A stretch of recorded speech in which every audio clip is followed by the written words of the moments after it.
ஒரு டைம்லலாம் last game, last பால்ல இருந்து டாப் 4 செலக்ட் ஆகும். அந்த மாதிரிலாம் போயிருக்கு. இப்ப என்னடான்னா 1 வீக் முன்னாடியே அந்த ஐபிஎல் டாப் 4 செலக்ட் ஆயிடுச்சு. அட்லீஸ்ட் அந்த டாப் 2 ரேஸையாவது நம்ம கவர் பண்ணுவோம். அதுலயாச்சும் ஒரு த்ரில் இருக்கு.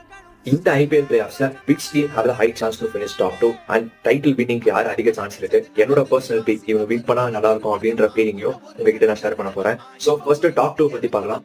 ஆர்சிபி அண்ட் மும்பை இந்தியன்ஸ் இவங்க தான் அதிக சான்ஸ் இருக்கு டாப் 2ல. பிகாஸ் ஆர்சிபிக்கு அந்த Hazlewood is back and last game அவங்க எப்படி வின் பண்ணுவோம் ஐடியா இருக்கும். ஸோ அந்த அட்வான்டேஜ் அவங்களும் Mumbai Indians speaking at right time. So அதை கன்சிடர் பண்ணி அவங்களும் லாஸ்ட் கேம் வின் பண்ணி டாப் 2ல ஃபினிஷ் பண்ணுவாங்க.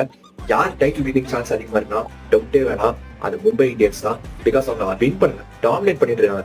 அந்த மாதிரி peaking at right time and top 2ல ஃபினிஷ் பண்ணா அவங்க என்ன பண்ணுவாங்கன்றது எல்லாருக்கும் தெரியும். ஸோ ஆர்ஆர் கப் அவங்க வின் பண்ண போறாங்க அப்படின்றது என்னோட பர்சனல் ஒப்பீனியன். அண்ட் எனக்கு இந்த டீம் வின் பண்ணா நல்லா இருக்கும் அப்படின்னு பாத்தீங்கன்னா அது பஞ்சாப் கிங்ஸ் தான். பிகாஸ் 6 அன்கேப் பிளேயர்ஸோட ஆடுறாங்க. அவங்க மட்டும் வின் பண்ணலாம், அன்கேப் பிளேயர்ஸ் வச்சு கூட ஐபிஎல் வின் பண்ண முடியும் அப்படின்றது ஒரு பெரிய எக்ஸாம்பிளா இருப்பாங்க.